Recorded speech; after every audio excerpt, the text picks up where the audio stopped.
Vavaka fiambenana, vavaka fiambenana. Arainao miala sinainy hatramin'ny zoma isaky ny amin'ny 7 ora sasany alina eto amin'ny pejy Andramoka Izaho Aky Radio. Vavaka fiambenana, vavaka fiambenana. Apokalipsy 1:20 ny 15. Ary nahita aho fa indro ny tanàna masina dia Jerosalema vaovao midina avy any an-danitra tamin'Andriamanitra, voahomana tahaka ny ampakarina efa miaingo eo amin'ny vadiny. Vavaka fiambenana, vavaka fiambenana.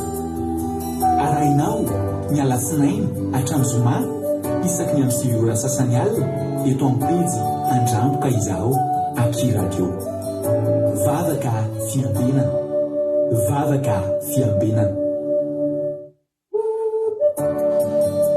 Vavaka fiambenana, vavaka fiambenana. Arainao miala sinainy hatramin'ny zoma isaky ny amin'ny 7 ora sasany alina eto amin'ny pejy Andramoka Izaho Aky Radio. Vavaka fiambenana, vavaka fiambenana. Apokalipsy 1:20 ny 12. Ary nahita aho fa indro ny tanàna masina dia Jerosalema vaovao midina avy any an-danitra tamin'Andriamanitra, voahomana tahaka ny ampakarina efa miaingo eo amin'ny vadiny. Vavaka fiambenana, vavaka fiambenana. Arainao miala sinainy hatramin'ny zoma isaky ny amin'ny 7 ora sasany alina eto amin'ny pejy Andramoka Izaho Aky Radio. Vavaka fiambenana, vavaka fiambenana. Alleluia. Amin'ny fifaliana lehibe indray lasana babalany no amintsika amin'izao fotoanana izao dia fahabe indray ny tena komena aminao eto androany dia manonona ny fiadanana tompo amintsika rehetrarehetra izay tratrantsika eto anatin'izao fandarantsika izao amin'ity androany ity. Dia fiadanana tompo rehefa amintsika rehetrarehetra ary miarabanao manokana hoe tonga somatsara eto indray tsika ifampahery ka dia ny teniko aminao dia ny hoe mahareta hatramin'ny farany. Fa raha adindray sasany hoe ny rahantsika dia mino fa adindray sasany andrafitra ny tantaram-piainanao mihitsy. Alleloia. Anova lalana anao mihitsy ny ania dia fandarina izay rahantsika ety amin'ity androany ity raha lasany abavy malala. Raha androany anao vao tonga eto dia teteny aminao etsika sendasendra koa ny natongavanao eto fa tena misy raha ilan'ny tompo anao. Alleloia. Ka aza resina hoe kisendasendra fa mahareta hatramin'ny farany mazotoerina tsara. Mino fa mety eto nitondran'Andriamanitra anao mba hampivandreo adi-tsaina sy fitebitebena mahazo anareo vitan'i Jesosy io. Halleloia. Ka dia tahiny tompo isika rehetrarehetra. Tahiny tompo izay voatonga, tahiny tompo koa ny efa paketo dia androany niditra voalohany teto. Izay miditra voalohany moa dia mena tsodrano. Halleloia. Mena tsodrano ranabavitsika laovilitina niditra voalohany teto androany. Miarao indray tsodrano amin'ny ranabavy laovilitina nareo any Madagasikara, nareo any Koweït, nareo any Arabia Saoudite, nareo any Chine izay somary taratara connexion daholo rehetrarehetra dia tahiny tompo daholo. Alleluia. Mahareta hatramin'ny farany raha lasana abavy malala. Tiany tsodrano Isaia 9:20 ka hatramin'ny 20 ny tsodrano. Tsy maninona na lasana nisy partage nareo fa manareo izay mbola tsy nanao fotsiny dia aza manao. Alleluia. Aza sina partage aloha satria aloha andeha amin'izoro satria izay le problème antsika teo resaka partage dia alao tsy asina partage fa manjary sao dia misy misignale ny comptentsika mety tsy ny olona rehetra ny faly ianao an'izy ity. Alleluia. Fa tsy maninona koa rehefa nanao iama fa ny ankoatra ny ama zany dia ndao tsika tsy hanao partage androany. Zay tahiny tompo daholo tsika rehetrarehetra. Isaia 9:20 ka hatramin'ny 20 vakiko amin'ny anaran'i Jesosy manao hoe fehezo ny teny vavolombelona raha sy tompo-kase lalàna eo amin'ny mpianatro. Ary iandry an'i Jehova aho izay manafina ny tavany amin'ny taranak'i Jakoba ka hanantena azy ihany indreto izaho sy ireo zazany hoe Jehova dia famantarana sy fahagagana ao amin'ny Israely avy amin'ny Jehova tompony maro izay monina ao tendrombohitra Ziona. Alleluia. Ndikan'izany dia zao raha vonona ianao hiandry an'i Jehova tsy maintsy ho avy ny fotoana hitenenana hoe indreto za sy ireo zaza menitra hoa miaraka amin'ny fijonam-bavolombelona be anao am'izany miaraka amin'ny fitahian'Andriamanitra ijoro-vavolombelona amin'e indreto za sy nysin'izio zaza nomeny Jehovah raha momba ianao a mbola tsy nitahian'Andriamanitra ianao a miandro valimbavaka ianao a miandrasany Jehovah fa ho amin'ny fotoana iny ianao ijoro-vavolombelona indreto ity za sy le zaza izay nitediaviko a ity za sy le valimbavaka izay nendrasako a ity fa tonga ny anjarako a hotahiny tompanena rehetrarehetra halleloia ho tanteraka aminareo ane zany Lovely sy ny any Madagasikara sy Koweït sy Arabie Saoudite ary Chine arakaraka ny Lovely tao a razana so Sylvie Lovely moa eto Frantsa razana so Sylvie any Koweït raha nabavylina ty zanay de Madagasikara eto Frantsa ty nasy Coco Chine Erika Rak France Andoandry France izako kadaka malala France itody Raolso France moa tsika tena betsaka eto zany France sy Koweït tsika sy Arabie Saoudite tsika tena betsaka eto raha ny fandaniana de aveo Madagasikara nefa ny any amin'ny mpijery amin'ny YouTube atsika de any Madagasikara ny tena be dia be indrindra ao ary Côte Léonie Koweït Arabie Saoudite Angelina Diamant Chine Marie Jofony Fanja États-Unis Bekitana izako mbola reo ihany aloha Razana Monique Koweït Marie Hortensine Koweït de tahiny tompo Felina Rakoto France Azaska Patici France Elisa Tiala Koweït tonga soa Yango Indrinandrina Solo France Samina Camarade Jesus France dia Rahalahy Alain sy l'Apostole Madagasikara Mami Koweït Niana Maïnso Italie Bert Sava Koweït tahiny tompo Andrelina Suzelle Suisse tahiny Jesosy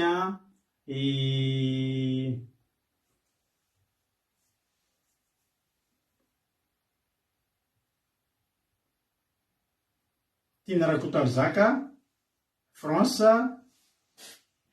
tahiny tompo Ama Koweït Rodine Koweït Soameva France Tojo Allemagne Bert Sava efa anteneniko teo zay daholo angambany mbola tsy voaravako teo tonga soa daholo nareo maharetatra amin'ny farany daholo isika rehetra raha moa ny ekipa iaraka amintsika eto io koa fambeazana fitahina Madagasikara Sirina Rosemina France raha moa ny ekipa iaraka amintsika eto ivavaka fanombohana raha nabavitsika Andoandry eto Frantsa de nitondra ten'Andriamanitra raha lady Jonathan tsy Allemagne ary nivavaka ho an'ny firenena raha nabavy aina eto Frantsa zay indray ny ekipa iaraka amintsika eto androany ka milo azatritra aloha ary de ndolo tsika metraka amin'ny fotoana ampirantanan'Andriamanitra satria raha loatra raha apetrakintsika ampirantan'Andriamanitra ity fotoana ity ka ampandrosotsika ny anabavitsika tahiny tompo mampionona koa efa niditra ampandrosotsika ary anabavitsika Andoandry izy nitondra mbavaka an'izao fandarana zao ametraka amin'ny fotoana ampirantan'Andriamanitra tahiny tompo ary raha nabavy Andoandry anao avetrany ny fitenenana halleluia amen.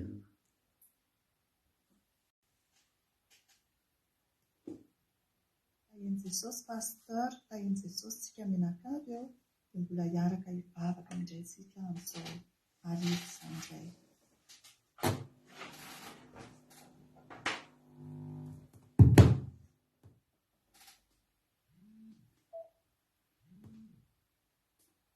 Andriamanitra tsara indrindra, tompony tompo, mahery indrindra ianao ary mahefa ny zavatra rehetra. Saotra sy midera ary mankalaza ny anaranao izay amin'izao ora sy fotoana izao fa noraisinao an-tanana amin'ny fiainanay tsirairay avy ary mbola tafatsangana indray ny fiainanay, fahasalamanay, ny ara-panahinay dia afaka mbola tonga somatsara amin'izao fotoana mampiarahana aminao izao indray izay minakavy. Mendrika ny ankalazaina ny anaranao Jehovah Andriamanitra fa eniky ny hatsaranao ny fiainanay tsirairay avy ka mbola tafajoro indray izay amin'ity an'ity. Saotra Jehovah Andriamanitra fa nataonao tafavory eto indray izay afaka mbola hitaiza ny ara-panahinay hisisika anatona ifamatotra aminao indray Jehovah Andriamanitra raisy izay ry Andriamanitra tsara indrindra, manolotra ny fonay ho anao indray izahay amin'ity anio ity, mangataka ny famindraponao izahay aminay tsirairay avy reto ary mamelany hevokay. Ny asan'ny devoly tsy mahavoka tsoa dia didiko amin'ny anaranao, tsy anankely tsy anam-pahefana na aminay izany na amin'ny fitaovana rehetra izay ampiasanay eto, fa ny fanahinao masina irery ihany no ianteheranay anjaka amin'izao vavaka izay ataonay eto izao, dia mangataka ny fanatrehanao izahay Jehovah Andriamanitra, manatreha eto ianao ary aoka Jesosy tsy toy ny elanay nidiranay eto no ny elanay eto Jehovah Andriamanitra, fa ho votom-ponoana ahery ary androso hatrany amin'ny fanomponanao izahay avy amin'ny vavaka fanombohana, ny fitoriteny, ny famelabelarana izay ataon'ny pasteur, ny vavaka firenena izay ataonay eto Jehovah Andriamanitra. Makasitraka Tompo dia voninahitra dia ho anao irery ihany hatramin'ny taloha indrindra ka mandrakizay. Aleluia, amen. Aleluia. Makasitraka indrindra ny ranabavy andondritsika tao anatin'izay vavaka fanombohana mafinaritra izay misaotra indrindra ranabavy andondrika. Andriamanitra manakipasavana ny amary fitianao tombosa dia mitombo fahasoavana hatrany. Halleluia. Tay tompo itody Raoniso eto Frantsa, Geneviève Andriamananjara eto Frantsa, tay ny tompo ihany koa izay nga mbola tsy voaravaka taminareo rehetrarehetra teo tonga soa daholo, maharetatra amin'ny farany daholo. Hiditra amin'ny tenin'Andriamanitra ary tsika fa hihaino hira aloha tsika. Halleluia. Hihaino hira aloha tsika, atolotra mpitiavana be atsika ty hira ty fa elaela izy ty tsy nataontsika zao dia andao ataontsika. Betsaka ny olona manantena fiainana ary betsaka ny diso fanantenana ray havana malala. Ninona mety zavatra tena itsika kanefa tsika tsy tafaray amin'Andriamanitra dia zava-poana ihany ny azakazaka ataontsika ary tsisy fitahiana sy fahasoavana raha tsy vita fihavanana amin'Andriamanitra isika. Andaontsika anampian'Andriamanitra. Ny fanatoantsika an'Andriamanitra dia miaraka amin'ny fialantsika amin'ny fahotana, ka andao ilozantsika ny fahotana dia ho tafaray amin'Andriamanitra isika. Indrindra teny ny tira anankiray atolotra mpitiavana be atsika ndeha ilaozy, izay ny titran'ny tiry ity, ka dia ataontsika tiry ity dia avy eo tsika hiditra amin'ny tenin'Andriamanitra. Avy atolotra mpitiavana be aminareo hoe mba mahafinaritra anay izy ity, mahafinaritra anay ato tokantrano ato dia mba atolotra anareo atolotra tsika tsirairay avy izany izany. No finaritra daholo dia ao aorian'ny tiry ity tsika to dia miditra amin'ny tenin'Andriamanitra avy hatrany. Tainy tompo.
Halleloia, tsara le hira e ndry mampitomany ozy marizao le hira, tena tsara iny hira iny. Vous l'a vu? Tena tsara iny hira iny tadidiko nisy fotoana ndray arivo izay zay mianakavy kely nandeha tany Paris tany dia niverina avy any zay foana ny hira nandeha naverinberina efa tsy haiko intsony indroapolo iny telopolo ndraosaka ty an-trano ka mazany izy zany fa tena latsadranomaso mihitsy mihaino an'izy. Kofokofoka eto sy aroa ny olona zao mitady zay tafavoahana fa tsy mety tafavoaka. Raha ohatra tsika mitady fiainana mety ahita ihany tsika ho le hira fa vetivety ihany ange ary mandalo sy miserana. Fa raha tena tahita fiainana ianao ndao ao amin'i Jesosy. Feno adi-tsaina sy teboteboka raha van'ity fiainana ity. Raha tena resy lahatra an'izany mihitsy hoe raha tsy nisy Jesosy io fiainantsika io tsy ohatr'izao intsony tsika reto. Tena efa lasa kely atsika fa tena tsy ohatr'izao tsika fa ndeha ilaozy ny fahotana no tsika hitady an'Andriamanitra, dao anatin'Andriamanitra, miara-mandeha amin'Andriamanitra. Fa raha miara-mandeha amin'Andriamanitra tsika dia tsy mikofokofoka etsy sy eroa izany tsika. Andriamanitra natao an'ny olona tsy afaka mikofoka mihitsy e. Problème tsy ny olona mbola miezaka ny olona mandeha araka ny herin'ny tenany dia mbola tsy mihetsika mihitsy Andriamanitra. Fa raha hihetsika ianao, raha hiandry an'Andriamanitra ianao, andeha miaraka amin'Andriamanitra ianao, izy no hiasa sy ato anao. Saotra nareo nankafy ny hira dia tena tsara ny hira. Saotra Anitra Clarisse tsara be ozy izy mamy ozy izy Soameva, soa be ozy izy i Angelina. Ny titran'ilay hira andeha ilaozy Tapenareo hoe andeha ilozy Adeline andramboka izao satria tsika nanao ny pesaka monira mba sitsika tononkira dia ao amin'ny pagetsika ao amin'ny azavady eo amin'ny chaîne YouTube atsika ao daholo reny hira ireny. Alleloia. Mahany be le hira matoritory fozy izy ama efa nomeny mampionony ny tononkira marisoa dia tahiny tompo arytsika menakavy zao tsika hitra amin'ny ten'Andriamanitra ndao mpanosotsika ny rahalahintsika Jonatana izy nitondratsika anatin'ny ten'Andriamanitra vita moa ny ten'Andriamanitra etiny dia miverina eto ihany mamelabelatra ny tontolo tahaka ny mahazatra ihany dia ndao ary tahiny tompo ary Jonatana hanao ny fitenenana.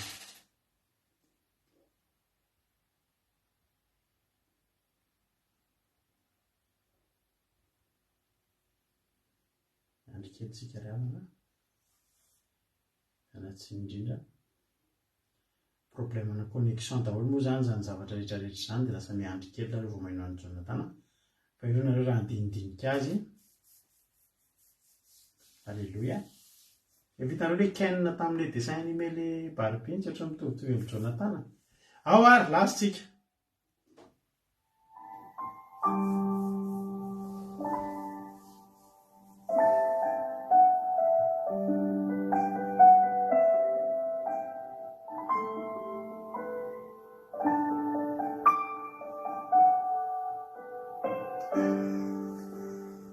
Alleluia. Tahiny Jesosy pasteur dia tahiny Jesosy koa tsika tsiraray avy izay tonga eto amin'izao fandaharana izao izao fiarahantsika mivavaka zao faly be indray tafiaraka amintsika androany ary aiziko fahasoavana lehibe ho ana foana hoe afaka mizara ten'Andriamanitra amintsika tsiraray avy dia ndao ary tsika sianao maki ny ten'Andriamanitra avy hatrany dia niavatra izay tian'Andriamanitra ho ampitaina antsika indray amin'izao alina mangina izao dia hitantsika eo amin'ny Romanina toko 7:10 dia ny 9:20 ka hatramin'ny 20. Romanina toko 7:10 dia ny 9:20 ka hatramin'ny 20.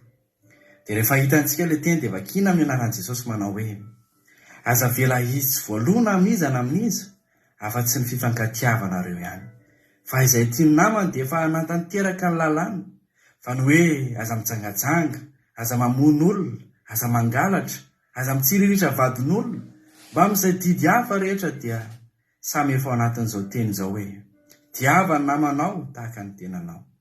Ny fitiavana tsy manisy ratsy ny namany koa dia ny fitiavana no fantanterana ny lalàna. Amen. Tonga amintsika sianao indray zany ten'Andriamanitra zany amin'izao alina mangina izao mety efa farentsika matetika izany teny zany fa androany mbola misy antony indray mbola matoa averin'Andriamanitra misy antony eo amin'i Jesosy matoa mbola miverina amintsika sianao indray zany teny zany dia androany tsika sianao dia miresaka momba an'izany hoe fitiavana zany. Tsy mety riavana malala raha tsy tory an'izany fitiavana zany tsika satria Jesosy mihitsy ny fitiavana. I Jesosy toriantsika isan'andro isan'andro ambarantsika amin'olona rehetra io dia Jesosy fitiavana. Izy zany fitiavana zany. Ka tsika kristianina tsy mety raha tsy teny an'izany, tsy mety raha tsy tory an'izany fa mila nanantsika zany. Ozy ilay ten'Andriamanitra teo hoe le Romanina toko 7:10 hoe ny fitiavana tsy manisy ratsy ny namana koa dia ny fitiavana no fahatanteran'ny lalàna. Alleluia. Ny fitiavana riavana malala dia anisan'ny zavatra ray ngeza be eo amin'ny fanomponan'Andriamanitra, eo amin'ny fanarana dian'i Jesosy dia zany fitiavana zany lehibe indrindra. Ary tsy miteniteny foana Andriamanitra, tsy miteniteny foana Jesosy raha milaza hoe ny fitiavana no lehibe indrindra fa tena marina zany ary araka n'ilay voalaza teo manarina fahotana maro zany fitiavana zany. Ozy ilay teo amin'ny Romanina toko 7:10 hoe fa ny hoe aza mijangajanga, aza mamono olona, aza mangalatra, aza mitsiriritra zavatr'olona mba amin'izay didy hafa rehetra dia samy efa anatin'izao teny izao hoe tiavana namanao tahaka ny tenanao. Mazava be zany riavana malala raha tsika manana fitiavana amin'ny namantsika. Raha tia namantsika tsika, raha tian'ny olona eo akaikintsika, tsy tsy ho vitantsika zany ny anisy ratsy ho an'izany hoe olona tiantsika zany. Tsy ho vitantsika nanao zavatra mampalahelo amin'ny olona tiantsika io, fa satrintsika arany ahitana azy ho falifaly, satrinao ahitana azy hitsikitsika, ahitana azy ho miramirana. Tsy misy angamba hoe amintsika rehetra hoe misy olona tiantsika zany ohatra ny hoe ny zanakitsika ohatra na ohatra ny hoe ny vadintsika dia ataontsika izay mampitomany azy na hoe ataontsika izay matezitra azy. Zany kosa angamba. Fa raha tiantsika ny vadintsika, raha tiantsika ny zanakitsika dia satrintsika me zavatra tsara anazy, satrintsika me fifalinana azy, anao izay ampifaly azy. Dia tahaka an'izany raha ny manodidina antsika rehetra, raha ny olona rehetra eto ambonin'izao tany izao mitiavantsika tahaka an'izany, ngamba ry havana malala dia tsy misy intsony ny fahoriana, tsy misy intsony ny von'olona. Araka ny voalaza teo mihitsy hoe aza mijangajanga, aza mamono olona, aza mangalatra, aza mitsiritritra zavatr'olona. Raha tiantsika ny namantsika, tsy hangalatra ny vadiny namantsika zany tsika. Raha tiantsika ny mpiarabela amintsika, tsy hamono anazy zany tsika. Tsy handeha hangalatra ny zavany tsika. Fa zany ry havana malala, voafeo anatin'izany fitiavana zany daholo zany rehetra zany. Ka matoa Andriamanitra, matoa Jesosy miteny hoe manana fitiavana. Dia mila hananantsika sy ianao zany fitiavana zany. Mila mitoetra ty anatintsika mpanompon'Andriamanitra zany fitiavana zany. Andao antsika sy ianao maka tenin'Andriamanitra. Mbola resaka an'izany fitiavana zany ihany. Ao amin'ny Jaona 3:10 dia ny 4:30 ka hatramin'ny 5:30. Jaona 13:34-35. Dia ozy ilay ten'Andriamanitra izay efa haintsika loatra koa dia manao hoe didy vaovao no omeko anareo dia mba hifankatiavanareo. Eny aoka ho tahaka ny fitiavako anareo mba hifankatiavanareo kosa. Izany no ahafantaran'ny olona rehetra fa mpianatra ianareo raha mifankatia. Amen. Raha tianao zany ry havana malala, raha tianao hoe ho fantatry ny mpiarabelona, ho fantatry ny mpiaramonina amintsika hoe zanak'Andriamanitra sika, dia mila tsika sy ianao manana zany fitiavana zany mahay mifankatia amin'ny olona hafa. Ahoana moa ry havana malala, ohatra ny hoe raisintsika ohatra fotsiny hoe ao anatin'ny tokantrano ao dia miady foana ianareo mivady, isan'andro zao miady foana tabataba lava ny ao atokatrano. Ahoana moa no ahitan'olona, ahoana moa fomba anaran'olona hoe mivavaka ireo, hoe misy fanahan'Andriamanitra, voamaina olona lasa misitaka, voamaina olona lasa matahotra hoe zao na hoe natao mivavaka. Fa raha tsika ao amin'ny tokantrano ao fifaliana, mahita antsika n'olona falifaly, miray saina, mandeha manao piknika tena misy fifankatiavana, manaraka ho azy ny olona, resy lahatra ho azy ny olona hoe mahafinaritra zany tokoa, ary tena hoe zany natao hoe zanak' Jesosy. Zany ry havana malala, androany tsika sy ianao tena tian'Andriamanitra tsika sy ianao hiverina amin'izany fitiavana zany. Aoka tsy ho tenena mivava fotsiny hoe za tiako ny olona rehetra, za zanak' Jesosy ohatr' zany, fa zany fitiavana zany mila fanetretena ngeza be zany fitiavana zany. Mila fahavononana zany fitiavana zany. Satria ny fitiavana zany mahay mandevitra be da be ny voalaza zany hoe vokatra ny fitiavana dia famoram-panahy, tsy mialina, tsy mangalatra, tsy manao ratsy ny namana. Zany rehetra zany ry havana malala. Dia androany tena ho volentsika sy ianao aty anatintsika sy ianao indray zany. Andaontsika sy ianao anao tahaka an' Jesosy. Ny fitiavan'i Jesosy antsika sy ianao dia tena hoe fitiavana mandrakizay, fitiavana lehibe.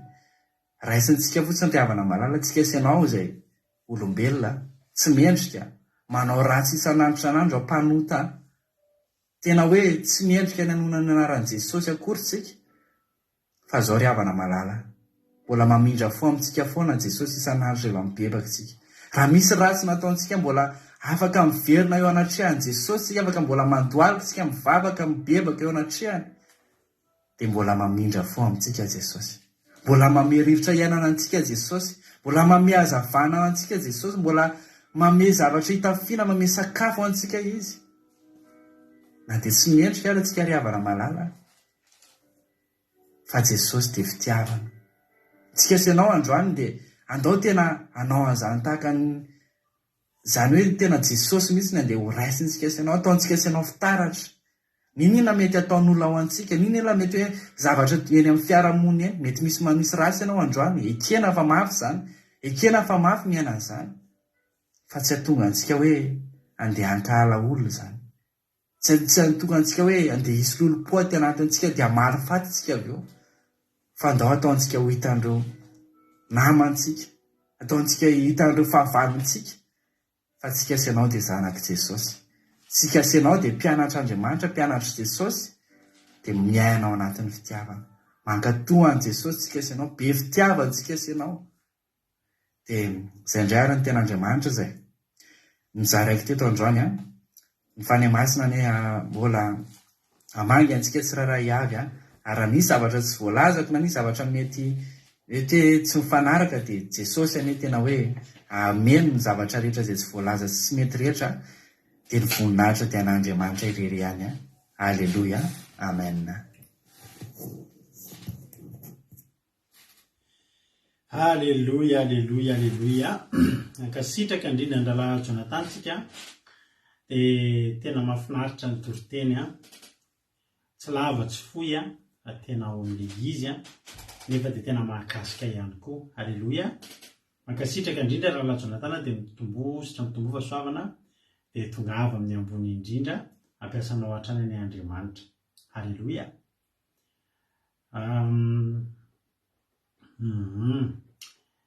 Alleluia. Mahafinaritra be ny toriteny. Misy mbola tsy voaranga fotsiny aminareo dia ho arabaiko fa ohatrany efa nareo daholo ihany nefa ny teo. Alleluia. Ndao ary Romanina toko faharoa fahatelo ambin'ny folo azafady Romanina toko fahatelo ambin'ny folo andininy valo hatramin'ny folo noho ny vakitsika vakin-drahalahy Jonathan teo toriny teo ka dia ho venabelaritsika. Olona ten'Andriamanitra hoe aza vela izy tsy voaloha amin'izy amin'izy afa tsy vifankatiavanareo ihany fa izay tiany namany dia fanatanteraka ny lalàna. Fa ny hoe aza mijangajanga, aza mamonon'olona, aza mangalatra, aza mitsihitra vadin'olona mba amin'izay didy hafa rehetra dia samy efa ao anatin'izao teny izao. Fitiavana namanao tahaka ny tenanao. Ny fitiavana tsy manisy ratsy ny namana koa dia fitiavana no fanatanterahana ny lalàna. Tena marina ry avy n'izany teny izany. Efa velona maka an'izy ity tandroany dia tena resy lahatra fa ireo didy be dia be ohatra efa namoaka didy Andriamanitra ny didy folo ohatra any amin'ny Exodosy toko faharoapolo dia namoaka ny didy folo Andriamanitra. Ny zavatra rehetrarehetra sary ny fitiavana avokoa. Olona tena Andriamanitra hoe manomboka amin'ny andiny fahatelo ambin'ny folo mamon'olona, mijangajanga, mangalatra, vavolombelona, mandangana meroka ny namana, mitsiritra ny taniny namana, mitsiritra ny vadiny namana, na ny ankizy lahy, ny ankizy vavy, na ny ombony. Reny zany tena didy be dia be tokony tandremantsika. Fa tena marina tokoa. Fa voafoaka n'ilay didy anankiray ny tenenina teo. Raketsika makeny Galatiana bokin'ny Galatiana toko fahadimy. Galatiana toko fahadimy andininy efatra ambin'ny folo mivaky toy izao manao hoe fantanteraka amin'ny teny iray ihany lalàna rehetra dia izao fitiavana namanao tahaka ny tenanao. Izay fotsiny. Fa raha mifandramatra sy mifampihinana nareo tandremo mifandramo mifandringa. Izany hoe ny lalàna be dia be ireo izany. Raha tokony izany tsika hoe inona moa ilay rano, aza mamon'olona, aza mijangajanga, aza manao izao, aza manao izao. Dia nomen'Andriamanitra karazana kit anankiray tsika. Natambatra anaty kit anankiray ohatra zany tsika rehetra angamba samy mahafantatra an'ilay couteau suisse. Couteau suisse zany ilay zavatra ohatry ny menamena antsy izy, ohatry ny ferana antsy kely iny, dia sokafanao be dia misy zavatra sokafanao anaty, misy tire-bouchon, misy ohatry ny karazana ohatry ny tsofa kely, misy karazana antsy, misy coupongle, misy zavatra maro ao anatin'ny zavatra kely iny fotsiny. Dia mba tahaka izany ihany koa ity lalàna izay nitenenina teto hoe ny zavatra rehetrarehetra reny voalaza ireny aza mijangajanga, aza mamonon'olona, aza mangalatra, aza mitsiriritra zavatr'olona. Dia raha tena ao tokoa ianao hoe tia an'ilay namanao ianao, tia an'ilay olona manodidina anao, dia tsy tonga amin'ireo zavatra ireo mihitsy.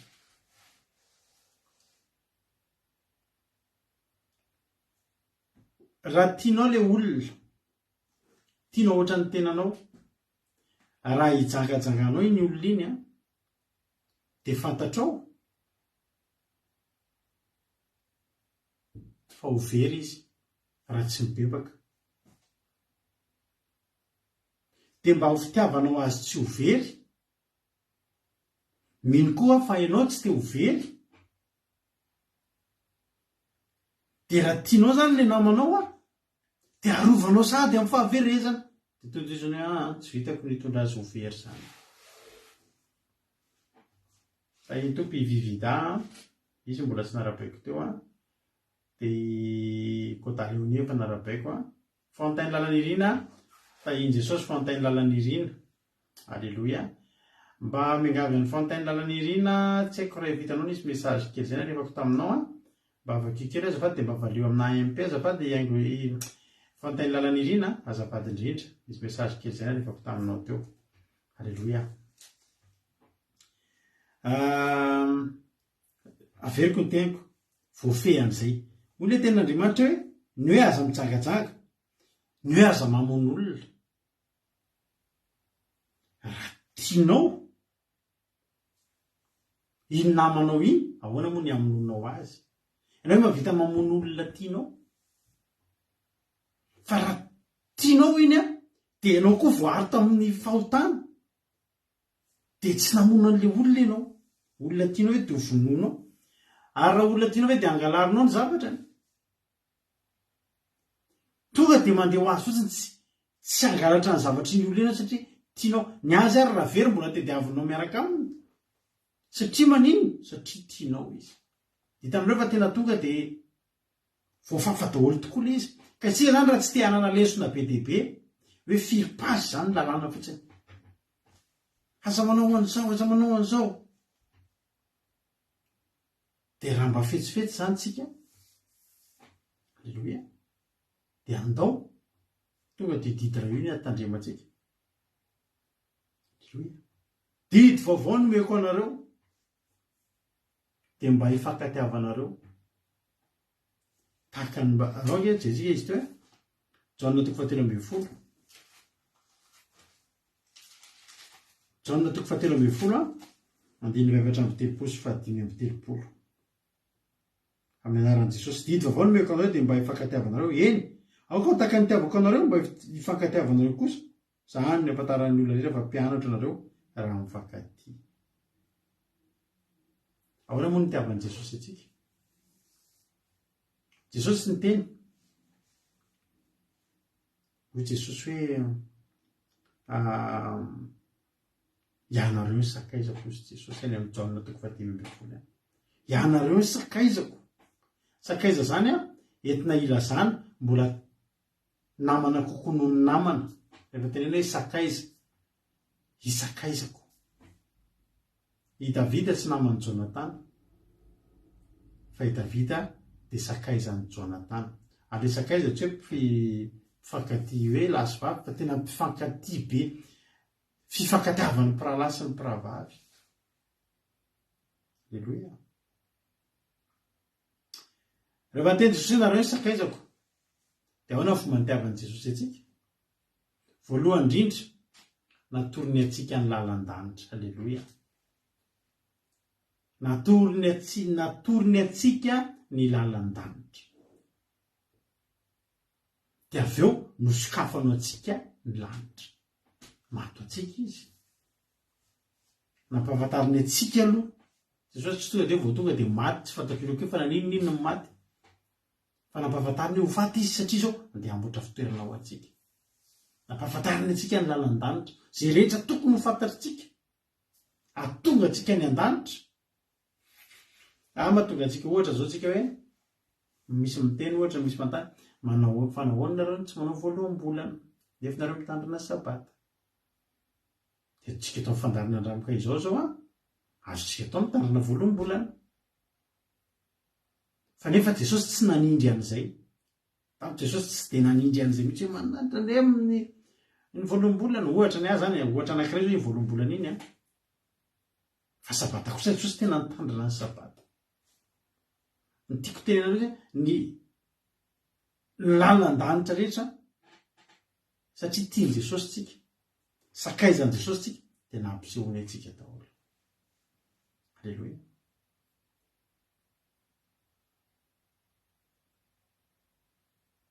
Satria rehefa tianao ny olona anankiray dia sarotra aminao ny angalatra ny zavatrany, sarotra aminao no angalatra ny vadiny, hitsiriritra ny tranony.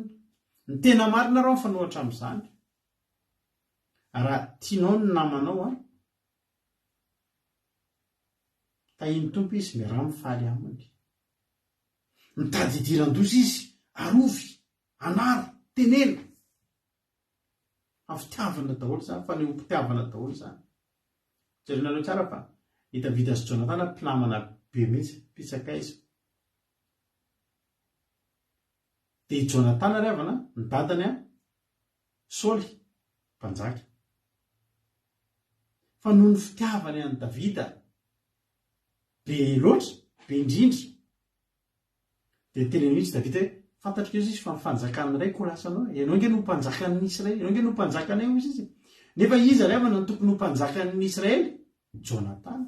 Satria Jonatana zanak'i Saoly. Fa i Jonatana tiany Davida tahaka ny tenany. Dia ianao no mpanjaka eo ka. Fantatro fa ianao no mpanjaka eo.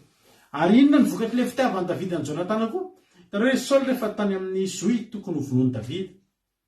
Dia izy Abisay hoe io fa voatananao ny ainy. Vonoy. Izy le mpitaritarika ny Davida. Joaba na Abisay izay tsy tadidiko. Raha eo misy rolano ny tena izay fa tsy tadidiko tsara. Fa Joaba sy Abisay matsy mpitaritarika Davida daholo. Dia hoy Davida sanatria ampy ny anendry izay vosy Jehova. Zavatra roa tao anatin'ny sain'i Davida. Voalohany indrindra matahotra ny Jehova tokoa izy hoe vosy Jehova io. Fa faharoa manarakaraka an'izany, na dia inona tsy fatanterahany io Saoly io tsy azo adinoana fa dadan'ny sakaizany io. Raha maty io tsy maintsy alahelo aminy ny zanany. Dia Jonatana izay namany be. Tanao zany le fifankatiavana i Abisay, misaotra mampionona. I Abisay le niteny anazy, teny an'i Davida hoe io fa voatananao hoe vonoy andreo voatananao. I Abisay rahalahin'ny Joaba ihany. Dia inona zany ilay vokatry le fitiavana, vokatry le fifankatiavana? Tsy namono olona Davida. Moy Jonatana naninona? Nitsodrano asady, efa tsodrano ke zany nomen'ny Jonatana ny Davida hoe ho anao ny fanjakany. Nitsodrano asady ho lasa mpanjaka. Nefa eritrereto fa fanjakana tokony ho an'i Jonatana, na dia fanjakana azy avony satria maninona? Satria tia. Dia hitanareo amin'izany ny vokatry le fifankatiavana. Mirindra ny fiarahamonina. Mirindra ny ravina ny fiarahamonina rehefa mifankatia ny olona. Tsy fifankatiavana daholo mahatonga an'izao zavatra ny mosavy vokatry ny fifankatiavana, vokatry ny fielonana. Ny olona lasa mamosavy fielonana fitomboana. Tandrevitra misy be fielonana eto. Fa raha tsy ao amin'i Jesosy nareo mety efa lasa ny kika ohatr' izao. Soran'Andriamanitra. Mivavaka ary tsika mbola misy be fielonana kely ihany. Sotra an'Andriamanitra fa atao amin'i Jesosy dia mba mijanonjanona kely amin'ny fielonana. Fa raha tsy tao amin'i Jesosy ianao, efa nanao fomehana. Tsy ho azoko anga. Lasa ny voakaly ianao, nento, raha nento. Fa vokatry ny fitiavana, tsisy lasa nento sy dadato daholo tsika fa retintsika. Aleloia, tahin'ny tompo. Raha lasa nabavy malala. Aleloia. Vokatry n'inona dao zany? Vokatry ny fifankatiavana, vokatry ny fitiavana daholo zany. Zany Jesosy tena teneniko anao fa tsy niteniteny foana izy nyteny an'io, tsy niteniteny foana izy nyteny an'io fa tena zavatra tena aza vela izy tsy voalohana amin'izy ana amin'izy afa tsy fifankatiavana azy, zany hoe ninninona mety tsy ho voaloha, oka ny fifankatiavana ho voaloha. Aleloia. Tsy maninona tsika na mety manadino zavatra hafa, zay ny tiana tenena amin'io, fa indrindra fa ny fifankatiavana ataovy zava-dehibe fa hindohan-drarary havana malala. Fa raha tiana matsikitsika dia fa nitandrina dity be dehibe tao ambadika tao. Aleloia. Ikaina ny nisin'ny fahotana voalohany teto tany dia ny aika avao amin'ny Adama sy Eva nandika ny didin'Andriamanitra, ninona n'ilay voankazo voarara, vokatry ninona moa zany? Vokatry ny tsy fitiavana an'Andriamanitra. Tsy niraisy no namany Andriamanitra ary tsy niraisy no tiany, satria hoy tena avandry izay tia dia hitandrina ny didiko, dia endrika tsy fitiavana. Dia tsy fitiavana no nahatonga ny Adama sy Eva tampalatsaka tao anaty fahotana, dia natapiditra ny fahafatesana. Ary tsy nisy famonoan'olona teto, tsy nisy ny famono raha tiany Abela Ikaina, fa Ikaina tsy tiany Abela dia ny vonony, satria tsy havita hamono mihitsy indray resaka fielonana kely tsotsotra, fa nisy tsy fitiavana tao. Rehefa nisy lahatra zany hoe tena efa nisy zavatra mihitsy tao am-pony Kaina tamin'ny Abela io, vokatriny satria tsy tiany taka ny tiavany tenany ary havana.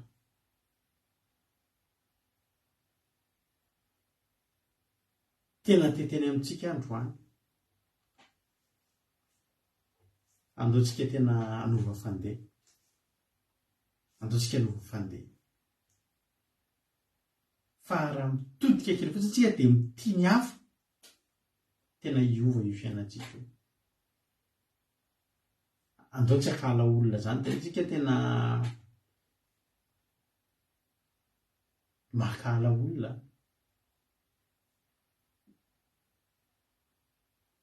Vato misakana be ho antsika nefa izany. Tsy ngeravana tena ny Jesosy itiana dia ny fahavalontsika azy, ary Jesosy tiana ny fahavalony azy. Zao nahita atsaiko na rehefa nahita niny horonan-tsary mahatsiravina be, voaka malaza be eto andafy iny, tsy horonan-tsary na ohatry karazana ohatry ny hoe filma kely ataon'olona, dia ilay izy efa izy avy nareo nahita niny, ilay titran'izy hoe Happy Birthday Jesus, joyeux anniversaire Jésus. Dia inona izy tena faniratsirana, tena faniratsirana tena faratapony. Ohatra manao film misy moa zareo tena vita montage tsara, tena ohatrany film tena hoe professionnel be ireny nanao azy. Dia ohatrany hoe anniversaire an'i Jesosy zany ilay titran'ilay film fohifohy izay ilay izy, angamba ny 10 minutes raha ela, fa tena faniratsirana fara, tena nataony eo daholo ny faniratsirana rehetrarehetra an'i Jesosy. Fa zany efa tena teneniko anareo fa na ny olona nanao irery ary mbola tiany Jesosy, ary mbola manana hevitra Jesosy, mbola hitady hevitra Jesosy, mbola atonga saina ireny raha aorianao. Izy mahafantatra an'izany. Fa raha itsika zao dia mijery an'izy tena hitanareo tsara zany, fa tena fa Jesosy mahita andreo mbola miteny sy ataovy aloha, fa mbola tsy tonga fotsiny ahako. Fa namasina ny hamangy anareo izy Jesosy. Aleluia. Misy tena Andriamanitra manampy antsika manao hoe Makitoko fafito. Makitoko fafito, andininy faharoa ambin'ny folo.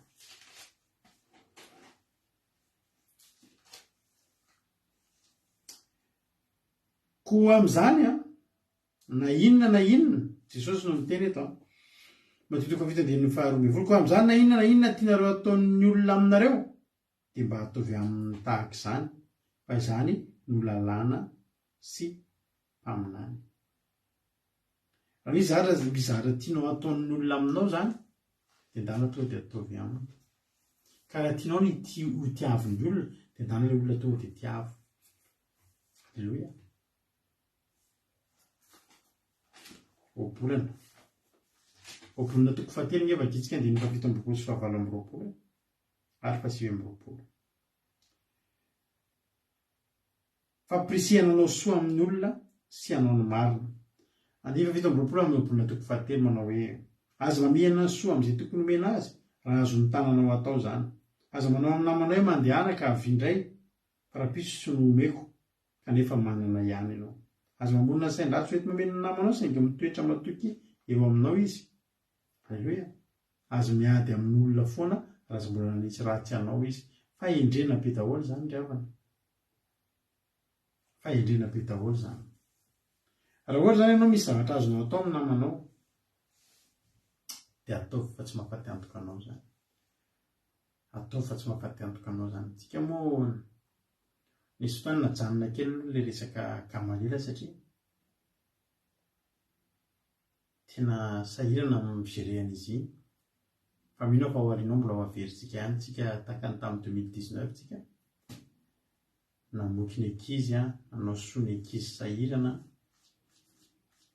Mbola isetsika ataontsika tsy ho ela ihany fa hitanareo koa moa ilay enjikenjika sy rotoroto kely dia tena tsy mbola nisy fotoana nikarakarana momba izay. Fa tena sitrak'Andriamanitra raha misy azontsika atao dia mifanampy amin'ny olona.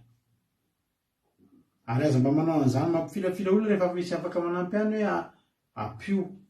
Raha mbola azo ataontsika zao any a Madagasikara any indrindra manana havantsika, manana namana sahirana any. Zao mihitsy ny fotoana ampisehoantsika amin'ireny olona ireny fa tsika olona mivavaka. Raha misy an'ireny havana sahirana ireny dia mba hampipio ihany raha misy ny azo atao fa mahasarona fahotana maro reny. Ny fitiavantsika ny hafa mahasarona fahotana maro. Halleluia.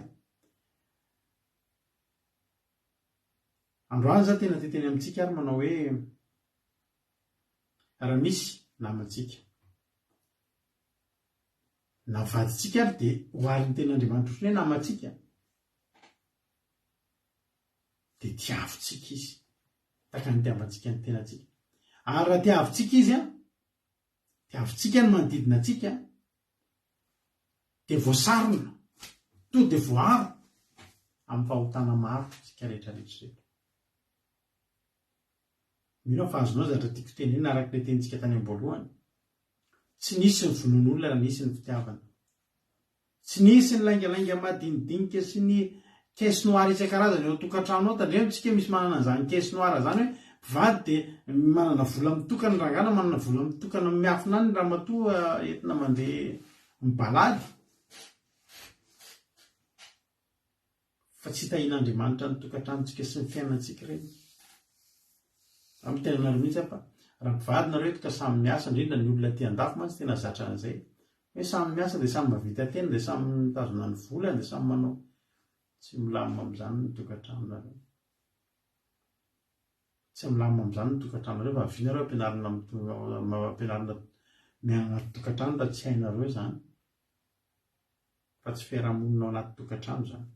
Halleluia. Romanina toko 17 avelitsika ny Romanina toko 17 fa lasa anday resakitsika.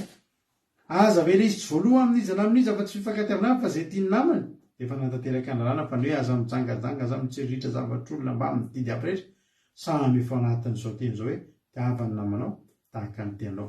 Ny fitiavana tsy manisy ratsy ny namana koa dia ny fitiavana no fataterahana ny lalàna. Raha tianao tsy tia hanisy ratsy ny namanao zany. Raha tianao dia tia hanisy soa foana. Ary eny fa na dia ny namanao aza manisy ratsy anao dia valio amin'ny soa ny ratsy. Fa ho hitanao fa iny namanao nanisy ratsy anao iny tsy maintsy tonga saina izy hoe oay zananao an'izao nefa ny valiany zavatra otrao dia irindra ny fiarahamonina. Amen.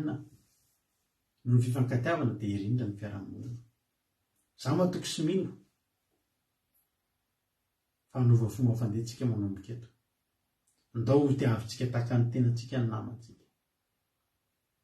Eo akaikinao io tiavo tahaka ny tenanao.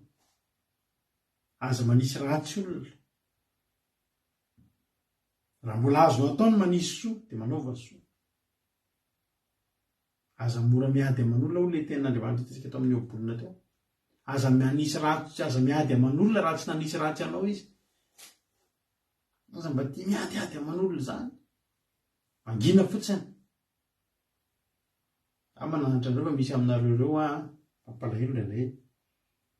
Any anaty Facebook any nareo dia tena ka nareo tsy mampiseho amin'ny olona fa mpianatra ny tompo e. Maninona reo ny famalimaly misy aminareo reo famalimaly. Misy andreny olona mifamaly reny dia miditra tsihatra koa nareo mifamaly. Ngary avana mahafatany tsy mamaly andreny. Mizara fitiavana. Aleloia. Mizara fitiavana. Dia hitanao fa ho tafita tsoarin'Andriamanitra ianao. Raika ny teny tamin'ny hoe fitiavan'ny Davida ny Saoly na dia efa inona no nataony azy. Eto ambavaka no mpanenjika anao. Eto ambavaka ireny olona tsy tianao reny fa hain'Andriamanitra mitsatoka ny fony reny. Hain'Andriamanitra manisy zavatra mitrango. Atsapy ny olona iny tena mpivavaka tokoa ianao. Ary dia io olona iny tena hoe za hivavaka ny amin'ny Andriamanitra hivavahanao koa fa toatra ny tena mampilamina. Rehefa ny fifankatiavana tena Andriamanitra koa milaza fa ny fifankatiavana rehefa tena mahatonga fitahiana amin'ny fiainana. Raha haintsika no mifankatia, izany hoe tsara zao ohatra tena hoe antsika amin'ny groupe izay maharesy ao. Izay zao dia anisan'ny tena sarotiny mihitsy izay mivady raha misy aminareo reo hoe tsy mifankahazoazo. Raha vao ao anatin'ny groupe-tsika io sanatry misy tsy mifankahazo sy miadiady zany, tsisy valim-bavaka midiny zany na hivavaka impiritsika rehefa raka misy alina ohatry ny rapitso. Fa ny tena Andriamanitra ny fitahian Jehova dia mididina eo amin'ny rahalahy mahay miara-monina zany midika hoe mahay mifankatia, miara-mifankatia. Aleluia. Dia jereo tsara nareo menakavy eo tokantrano rehefa mifankatia nareo menakavy eo tokantrano fifankatiavana manjaka ao. Jereo iny hoe fitahian'Andriamanitra ny tokantranonareo. Dia ilay tenin'Andriamanitra hoe mifandramatra. Rehefa mifandramatra miady dia inona ny eo? Korotana. Dia iny dia volo tonga dia tsy misy kianja filalaovam-baolina izy fa andao ilalao baolina eo. Fa io fitiavana fifankatiavana io dia mandra-basany maizina io. Ny devoly mantsy tsy mba manam-pitiavana. Tareo ny devoly tsy manam-pitiavana zany. Misy olona efa avoleta be amin'ny fanomponan'ny Satana. Dia izany olona zany ohatran'ilay amin'ny Emmanuel ilay lehilahy Afrikanina ilay nanao pacte amin'ny Satana iny. Tareo izy dia miteny an'ilay hoe misy fotoana ilay vadiny mandeha misambotra zazakely mbola mena bava dia iny no haniny. Ao na rehavana ny avitan'ny olona zany hoe zaza mena bava io dia hovonoina ho hanina. Tena misy zany tantara zany. Fa tsisy fitiavana. Ny devoly zany manam-bola izy, afaka manome vola. Ny devoly afaka manome olo-tiana. Ny devoly afaka manome, fa ny devoly tsy manam-pitiavana. Tsy manam-pitiavana. Fa Andriamanitra kosa dia fitiavana. Ary ny zavatra rehetra fisian'Andriamanitra dia fitiavana.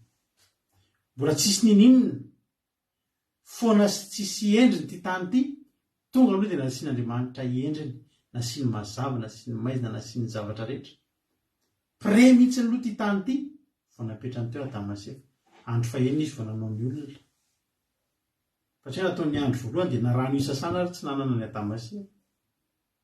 Any amin'ny andro fahenina, eo na mijova amin'ny andro fafito dia masiso. Tsy riamana. Ny zavatra rehetra ataon'Andriamanitra dia mieritreritra fitiavana foan'Andriamanitra. Dia ataony amin'ny fitiavana daholo ny zavatra rehetra. Nalefan'i Jesosy mbola fitiavana. Io ianao io nandalo olana nandalo ady, raha tsy nandalo ady ianao nga ianao nitady fotoam-bavaka izany, mbola fitiavana no ambadika izany. Satria tiany ianao. Ilay tsika miteny ve dia mba tiany nefa mandalo ady, ka raha tsy nandalo ady ianao lasa nitady an'Andriamanitra nandeha nivavaka. Io ianao zao lasa mivavaka noho ny inona? Noho ilay olana. Inona zany ilay olana? Fitiavan'Andriamanitra. Aleluia. Raha tianao no tahian'Andriamanitra, ialao zany fialonana sy tsy fitiavana namana izany. Fa tiaviny eo akaikinao. Tiaviny eo akaikinao. Tiaviny namanao. Manana fitiavana. Mizara fitiavana. Aleluia. nisy fikambanana nisy anay zay taloha hoe mizara fitiavana, dia mizara sakafo an'ny sahirana efa ela zany, mizara sakafo an'ny sahirana dia mizara fitiavana, zay ny titran'ilay fikambanana. Efa na mbola misy zay any, mizara fitiavana. Dia iny any atao amin'izany, angonina ny 4 000 rehetrarehetra eo an-tanàna dia mena akanjo dia mena vary amin'ny gody, satria maninona? Satria izany no fitiavana. Fitiavana tsy ny mitory-teny ihany, fa ny fitiavana dia mba sy azonao atao mihitsy. Nay andro izay nanao alim-bavaka izay, andrena tsara ny vokatry ny fitiavana. Nanao alim-bavaka izay indray andro dia mangatsiaka moa ny andro tamin'izany, dia manao t-shirt lava-tanana izay dia ao anatin'ny lobaka anaovako, izay vao manao palitao, andro alina mangatsiaka. Izarao fitiavana, izay anaran'ilay fikambanana. Dia eo am-pivavahana eo dia jereko eo aloha misy olona mivavaka, dia tataka be ny mafana zany ny andro, dia nesoriny le blouson, dia ny lobaka ny rovotra be mihitsy ny lobaka.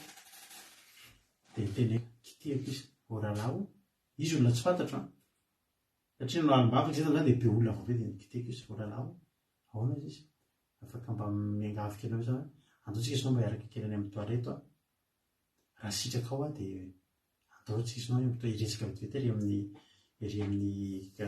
vestiaire moa zany hoe toilette, dia naaraka teny dia ahoana izy, azao rovotra be ny akanjonao, fa raha mety ho ianao dia meko akanjo ianao, akanjo efa nanaovako ary izy aty anatin'ny akanjo koa zany izy izy tsy maninona izy dia fampisola akanjo izay rahalahy, dia meko azy le tio anaovana, dia nalaiko le lobaka rovotra dia narinay, dia ilay akanjo tao anatiny zany no meko anazy nanaovana. Dia mahafantatrareo angambany atao hoe 5 taona na 4 taona taty aoriana nanantona io olona io, dia tamin'izay fotoana izay nisy ka io olona io manana fanomezam-pahasoavana be resaka mikarakara an'ireny izy zany électricien dia nanantona izy izy efa lasa nijanona mivavaka tao amin'ilay fiangonana io. Dia indray andro amin'izay dia nisy asa tokony atao zany izy, travaux tokony atao tao an-tokantrano, niaraka izany izy électricien, origina hoany anaovanao an'ilay anina io, ndao fotsiny izy lohaniny na amboariny tsara be amin'izay ny installation électrique atao an-trano, vita tena sady professionnel be mihitsy. Dia izy amin'izay ohatriny akaramanao, izy tena izay tianao izay omenao fa tsy afaka hiteny karama aminao. Dia navoaka ny avany amin'izay ravana, tadidinao ve tio izy efa ny vononin'ny tany le izy, sy namotra efa hitako iny, ka izy t-shirt lava tanana ohatry ny grenazy iny, tadidinao ve tio izy, taiza moa nahitako ity. Zaho izy nanao alim-bavaka voalohany tato, dia nikitihanao ao izy dia nomenao akanjo, ka tsy tadidiko hoe io le rahalahy nomena le akanjo, tsy tadidiko satria be dia be ny olona tamin'izany tadidiko, tsy tadidiko izy le olona fa nakasika be fotsy mahita anazy le rovotra ny akanjony. Dia le akanjo tonga tany an-trano izy dia nitehiriziny dia le etahany tamin'iny efa taona taty aoriana, iny etahany iny akanjo iny nampatsiahivony anahy amin'izay. Tsy afaka akavola aminao zany aho izy hoe akarama, fa tena izay hitanao fa mizomenao fotsiny na fremody fotsiny ary izy, za veravana dia hanao an'izany hoe fremody tsy mety mihitsy koa tamin'izay, fa tena ohatrina ny asa ianao, fa ny zavatra tiako hatongavana amintsika zany dia zao, le zavatra nataony tamin'izay alina izay tsy tadidiko kokory ary le olona nanaovako izy, izy fa avy eo moa le izy fandray lasa nijanona tao izy, ka be dia be ny olona vaovao dia tsy tadidiko tsy hoe izy moa ny tamin'ny voalohany tamin'iny izy nijanona dia fa efa taona taty aoriana izy miasa ao an-tokantrano, taony tsara mihitsy le izy no tsy miteny mihitsy, trina amin'izay ary karamanao, izy tsy akakarama aminao zany, tsy ahoanao ianao tsy akakarama, voaka ny avany anaty sakoana, tadidinao hoe tio izy, inona taiza moa ny grenazy mantsy ny lokon'ilay izy, taiza ohatriny tio izy akanjonao, nomenao anahy efa taona lasa, nangatsiaka be aho izy tamin'iny, fa nomenao aty akanjo mafana ty dia faly be. Hitanareo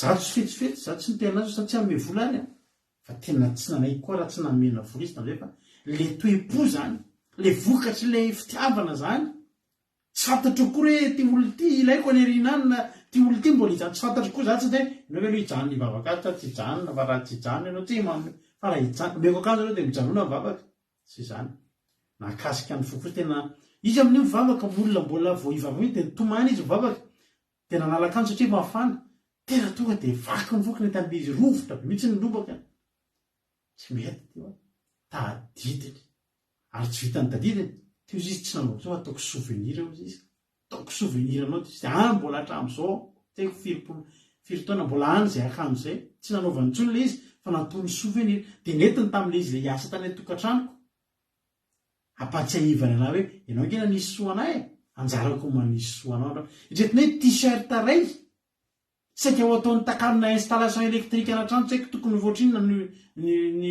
ny karaman'olona manao an'izany ravana fa saika ho afony no ninona le zavatra natao azy efa taona lasa amin'ny teny ansika androany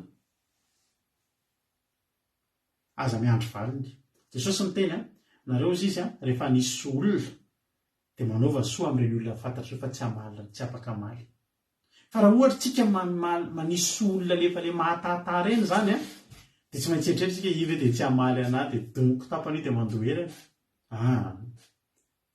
reny olona tsy afaky ny amaly reny asiana soa fa reny a tsy reny ny amaly ny soa nataonao fa Jehovah Andriamanitra le mahitanao ary raha mba tianao hoe inona mba tianao hitranga amin'ny fiainanao mba te hitiana zavatra ohatr' zany ianao de tovy amin'ny hafa ozy hoe zany zany mba tiako raha mba za misy manao an'izao tonga de zany aloha mitady olona anaovana an'iny fa ho hitanao fa Andriamanitra ndray ny anao an'iny aminao eo tainy tompany antsika rehetrarehetra ataovy fotsiny lo manaova soa ataovy amin'ny fitiavana mety isy valiny reny mety tsisy valiny fa raha misy valiny kotsy reny de ho tsaronoany enana hoe ty le zavatra nataoko Andriamanitra halleloia de fahasoavan'Andriamanitra ny eo amintsika rehetrarehetra raha manana fitiavana tsika ry havana tonga de fantatra mpampianatry Jesosy tsika zay zao a mba hijorony vavolombelona aminareo zay rehefa tamin'ny groupe zay mahalitsy ato rehefa misy zavatra mba mahazo ny sasany tanaka visy havanina ho ny fomba fiteny zay didy marary zay misy tratrano atao am'izay zao misy olona tratrano vona nisy namaky ny tranony tratrano vona izy nisy namaky ny tranony zay zao tsy asolony entana very tao fa zay kosa satria zay pralao am'jesosy ary tiany ho hitany Jesosy mpampianana inge zay de misy ny atsika zay atao mba iaraha am'zaka zany fahovoazany zany zay mba fiarahamonina kely atao amin'ny groupe zay mara sy ary na tsy vaky trano fa naharetina ninonninona de mba zay kely azo atao de atao satria maninona didin'Andriamanitra sitrak'Andriamanitra ny fanaovana an'izany alleloia ianao koa afaka manao an'izany ataovy ohatry ny ataonao amin'ny tenanao ny zavatra ataonao amin'ny olona raha tsapanao ohatry ny ahoana zany fangiry firiana tsy manana sakafo nefa ianao manana ndana mitady olona tsy manana sakafo mba hanomeso izy alleloia fa sitrak'Andriamanitra zany ary tonga de manarona didy maro zany de eo zany ianao ozy fotsiny ao za matandrina ny didy rehetra nefa ozy ny olona didy folo ve de voatandrina daolo de ozy ianao ny anankiray ihany ny tandremako de voafoaka an'izay ny rehetrarehetra halleloia Galatiana toko 5:7 novakitsika teo raha lana ray ozy izy a Galatiana vakiko farany izy teo sao de adininao Galatiana toko 5:7 ahoana izy le tenin'Andriamanitra fantateraka amin'ny teny ray ihany ny lalàna rehetra de izao tiavany namanao tahaka ny tenanao fa raha mifandramatra sy mifampinana reo de tandremo fandro mifandringa alleloia ray fotsiny ny ataonao tiavany namanao tahaka ny tenanao de voatandrinao reo rehetrarehetra zao namanao tianao tokoa hoe mory abina de angalarinao ny vadiny namanao tianao tokoa hoe mory abina de andeha ho tsiriritinao ny fananany tsia raha misy namanao tahin'ny tompo zao atao anazy itambavaka ary se mba oatra ny se aleloia mba hitambavaka hoe mba oatra ny se de antanio izy ahoana nahatongavanao tamin'izao tsy ho tonga aminao mihitsy ny fialonana satria le olona ray antaninao ianao hoe hialina olona fialonana zany raha na tsy mitondra lavitra mihitsy fialonana zany tsy vahaolana ao amin'iny io satria tsy hiverina any aminao mihitsy ny arenan'iny olona iny za toroko zavatra ray nareo za taloha hatramin'izaho mbola kely de mba naniry mba hanana fiarakodia ary za mbola kely de efa nalaza be ny fanaovana pointy course tomobile tany Madagasikara efa amin'ny alina de za raha ny olona namako tamin'izany sa mbola tsisy nanana tomobile zay rehetrarehetra mbola kely fa za rehefa mandeha mivoakalina tamin'izany de miaraka amin'ny olona lehibe reny de hitanao eo Analakely eo Analakely eo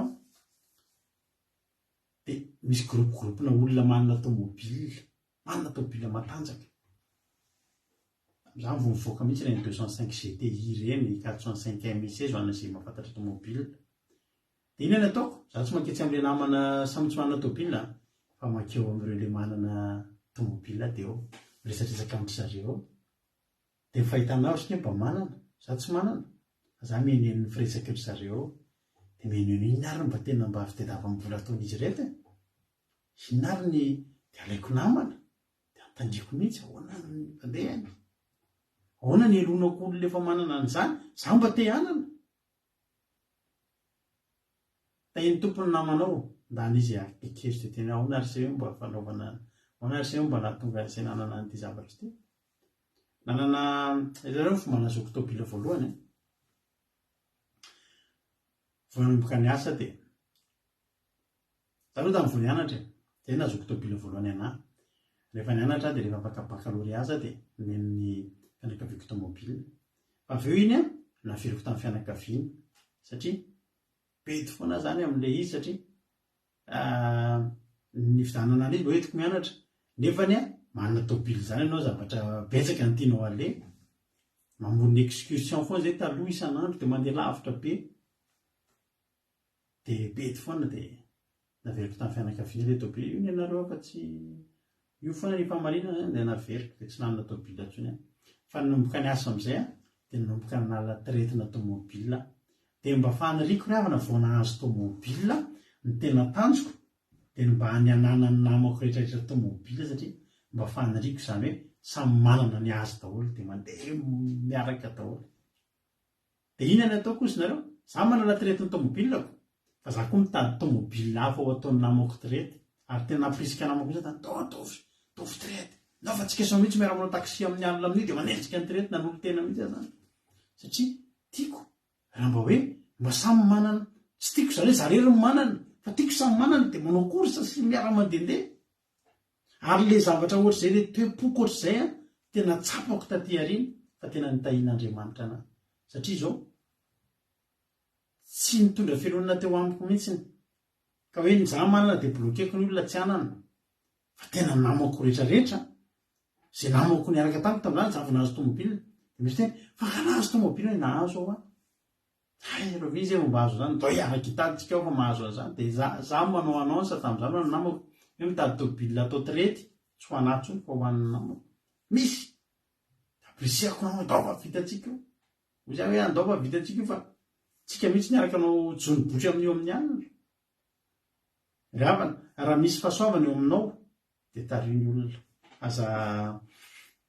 aza ty tena tariny olona atoriny olona ny lalina hoe ty ato ty manao an'izao ty ato ty manao an'izao za de anisan'ny mba tiako zany hoe mba mizara fahasoavana amin'ny olona mizara nytraikefa aman'olona zay rehefa misy amin'ny asanay taloha de tena atoriny lalana mihitsy ny olona rehefa mba misy kely mba fantatra aza tazomina ho an'ny tenanao raha misy zavatra hitanao fa mahasoa ny hafa ihany koa raha le obolana ny vakitsika teo vakiko farany izy teo hitahin'Andriamanitra tsika ravana tena teneniko anao fa tena nitoe-po tena hitahin'Andriamanitra tsika raha itsika no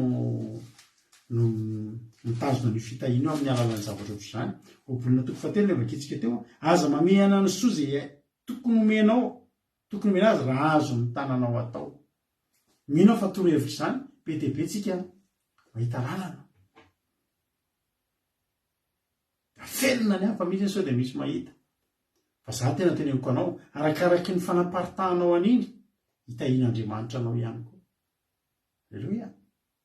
Eto zao namako be dia be zao ny olona fantatray lasa hatramin'izao lasa mpanao ferina tomobile noho n'iny noho ny rahany taminay. Eto amintsika eto zao misy olona efa manana garage kely mihitsy izy ireny tokantranony any efa firy ny tôbily nalainy zany olona zany teo aminay. Izy ndray zao mba mivarotra lasa izy ndray zao mba fakan'ny olona tomobile eto zany olona zany amin'izao fotoana zao. Ohatry ny garage kely mihitsy feno tomobile ny parkinina ny ao aminy ao amin'izy mianakavy daholo ny tomobile. Alleloia. Doka hifindra ny fahasoavana. Okanao fitahiana ho an'ny hafa za mamehana ny soa an'izay tokony omena azy raha azo ny tananao atao. Inona ny azo ny tananao atao? Zareo dia mitombo. Dia ho hitanao fa tsy avelan'Andriamanitra ho raha tsika manaiky ho loharano. Loharano zany miboboky avy eo aminao dia misotro daholo ny olona. Fa raha io tsy avelanao mivelatra dia ajanon'Andriamanitra ho dobo kely eo fotsiny izy. Fa zany no tena manaiky ahako. Ho fitahiana ho an'ny hafa, ho fitahiana ho amin'ny manodidina, ho fitahiana ho an'ny namako, ho loharano miboboky. Alleloia. Za manaiky. Io koa Andriamanitra fa miasa fa tsy avelan'Andriamanitra fotsiny amin'izao. Dia izay tianao atao amin'ny tenanao mba ataovy amin'ny hafa. Alleloia. Dia misy azo ny tananao atao dia ataovy fa ho hitanao hitahian'Andriamanitra ny fiainanao. Izay ny totentsika androany. Mino afa voaraintsika izay zavatra izay voasariny ny fahotana rehetrarehetra rehefa tiantsika ny olona. Tsisy fianonana eo amintsika, tsisy famonoana eo amintsika, tsisy tabataba eo amintsika, tsisy zavatra ohatr'izany eo amintsika fa titina hoe ho tahin'ny tompony isika menakavy. Dia ataontsika tiry ity ira mahafinaritra be izy ity itiry ity no amarana antsika ny fotoana amin'ity androany ity. Alleloia. Rehefa tsika tiry ity ka tiry ity nataontsika nataonay tany amin'ny mariazin-dranabavy-lalahy. Dia fanerakely tany ranabavy-lalahy any moa za hoe azo kaleva hoe reto sary reto dia mbola tsy namary moa ranabavy-lalahy raha mba hitanao mesazinao dia mba valio kely ahako na izoko felina rakoto. Rehefa tsika eto ny sary tany amin'ny mariazin-lalahy satria fanaraka amin'ny sary tany amin'ny mariazin-lalahy le hira izay ataontsika raha manome topokirana felina rakoto na lalahy dia rehefa tsika eto le sary fa iarana ihany mantsy satria sarinareo le vidéo anareo dia ho tahin'ny tompony tsika menakavy. Andeha ataontsika tira mahafinaritra ty hoe fitiavana, fifankatiavana, io ny didy. Alleloia. Napetraka Andriamanitra. Dia raha isika ny mifankatia dia ho hitan'ireo fa dia ho tahin'ny tompo isika rehetrarehetra. Misaotra ny zoko fiainana rakoto na meanahako ny feu vert afahako mandefa an'ilay hira. Ndao ary dia ny finaritra ataontsika rehetrarehetra. Mino fa voarainareo izay tahin'ny tompo daholo ary tsika rehetrarehetra.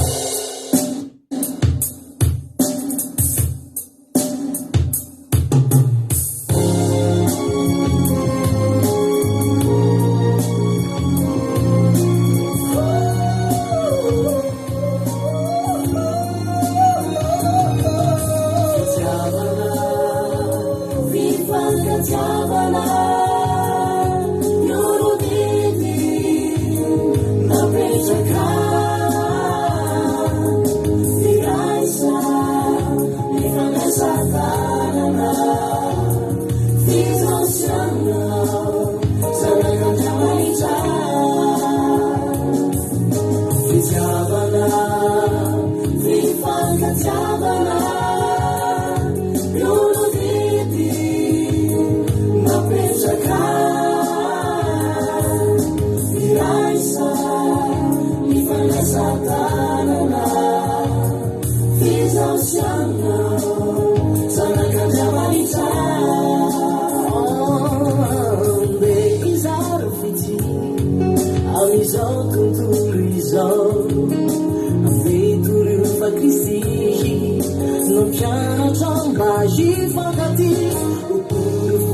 Javana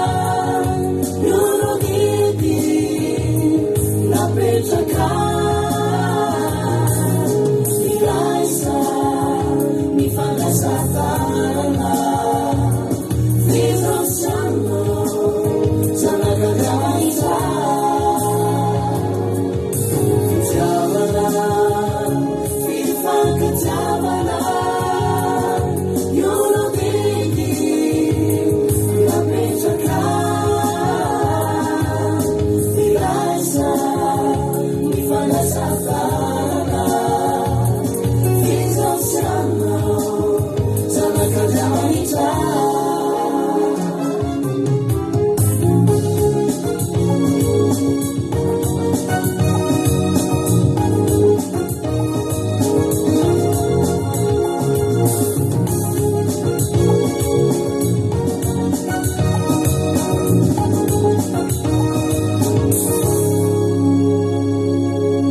amin'izao fotoana izao saotranao zay Jesosy tamin'ny fotoanandroany ity saotra satria tena tianay tokoa ianao ary ny lalina rehetra ahafahanay voavonjy Jesosy ahafahanay voatay eto amin'ity zao tontolo izao ity koa dia natoronao anay daholo fa tena tokony mifankatia zay Jesosy ary sitrakao ny fifankatiavana misaotra Jesosy malala misaotra Jesosy satria atoronao anay ny lalam-pitahina ny lalam-pahasoavana fa tokony hifankatia zay ary tokony ho tiavina tahaka ny tenanay ny namanay fa mahasarona fahotana maro Jesosy mahasarona fahotana maro ary mahasehaka mahafoaka didy maro raha androany zay hifankatia raha androany zay andeha amin'ny fitiavana dia meo anay izany fitiavana zany Jehovahandriamanitra mba ahafahanay mandeha araka ny sitraponao atao mahay mifankatia zay rehetrarehetra reto mahafantaran'ny olona fa mpianatra ao zay ataovy mahay mifankatia mba ho fantatry ny olona fa mpianatra ao zay Andriamanitra dia fantatro fa tsy mila angatahana akory ny fitahian'Andriamanitra raha inay ny mifankatia satria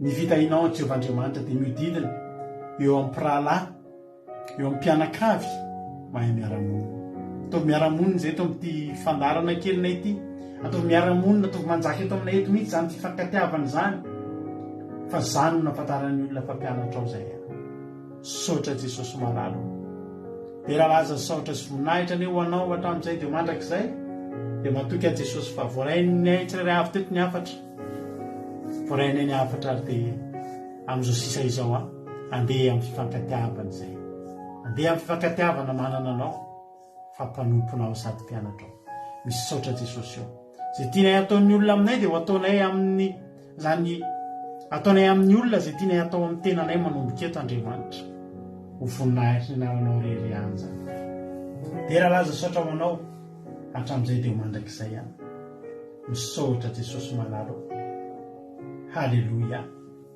amen natsika hivavaka ho an'ny firenena amin'izao fotoan'izao dia andao ampanzotsika nabavitsika hiaina hivavaka ho an'ny firenena tany tompo zandriaina anao ny fitenenana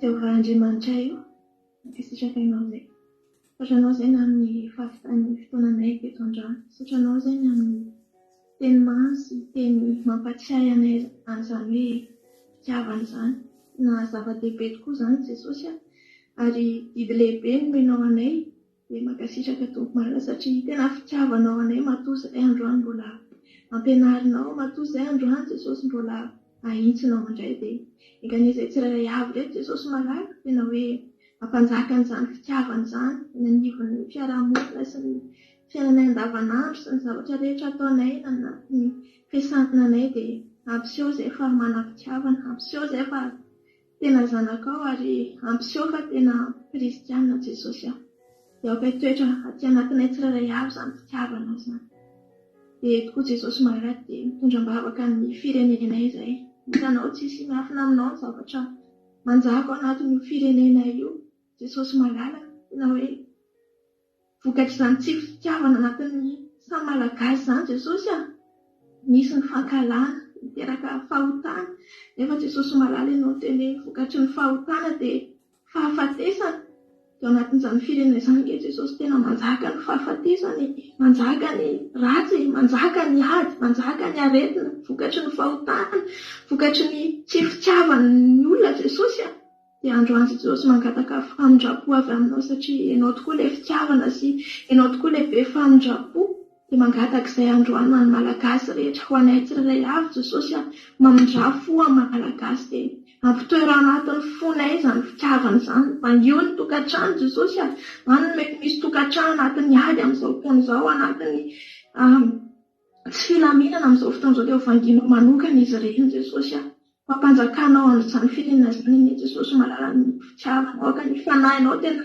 amangy kasika na ny fianakavianay na ny namanay ihany ny olona rehetra Jesosy tena ho vanginy zany teninao zany ary aoka izany teninao androany zay eninay androany zany Jesosy dia mba hiparitaka ho renin'ny sofiny malagasy maro zany Jesosy tena hoe akasika hampiova ary mba hitondra filaminana tompo malala ianao rery ihany Jesosy no mavita an'izany ary ianao rery ihany afaka ametraka an'izany ao anatin'ny fonay dia mangataka aminao zay Jesosy tena mamindrafo amin'ny firenena io Jesosy malala mamindrafo amin'ny malagasy rehetra Jesosy jereo ny mahantra jereo Jesosy ny tsy manakana satria vokatry ny fahantrana koa Jesosy malala dia manota ny olona vokatry ny tsy fisina dia manao zay zavatra tsy araka ny sitraponao ny olona dia ianao ny Jesosy tena ahitana azy ireny hijery manokana ny fiainan'izy ireny Jesosy ianao mafantatra ary ianao ny biriby tompo malala dia napetraka eo am-pelatananao zany vavaka izany Jesosy raha misy ny tsy voalaza Jesosy dia ianao ny anatanteraka tompo malala dia misaotra ny amin'ny fanatrehanao anay teto amin'ity alina ity dia apetraka eo am-pelatananao ny alina anay Jesosy voninahitra ho anao rery ihany halleloia amen halleloia mankasitraka indrindra ny zandry aintsika tao anatin'izay vavaka matsiro entina namalanana ny fotoana izay mankasitraka antsika rehetra ihany koa Jesosy ange manakaripasoavana ane malotianao na nabaviana dia mitombosa dia mitombo fasoavana hatrany hatrany halleloia tapitra koa ny fandarantsika misaotra nareo na hatrany any toeto hatramin'ny farany raha mbola sy tongany amin'ny raolanitra Jesosy dia eo netondrentsika raha pitso alina amin'ny 7 ora sasany taka ny mahazatra. Tsy misy londo afaka maraina rapitso satria mbola vakansa ny mpianatra, dia rapitso alina tsika mioneto. Rahantsika eto ny tapitra fa raha mbola miaraka aminay ianao a, miditra anatin'ny site web ny Akiradio a, akiradio.radio12345.com dia afaka mbola mihaino ny fandarina foana ianao. akiradio.radio12345.com afahanao mihaino ny onjam-peo Akiradio a. Mandeha andro aman'alina isan'andro isan'andro, misy toteny isaky ny adiny 3 amin'ray amin'ny 7 amin'ny 7 maraina, amin'ray amin'ny 3 amin'ray amin'ny 7 amin'ny 7 hariva. Raha pitso maraina amin'ny 10 averinao zao fandarana zao a, raha mbola maniry teheno ianao.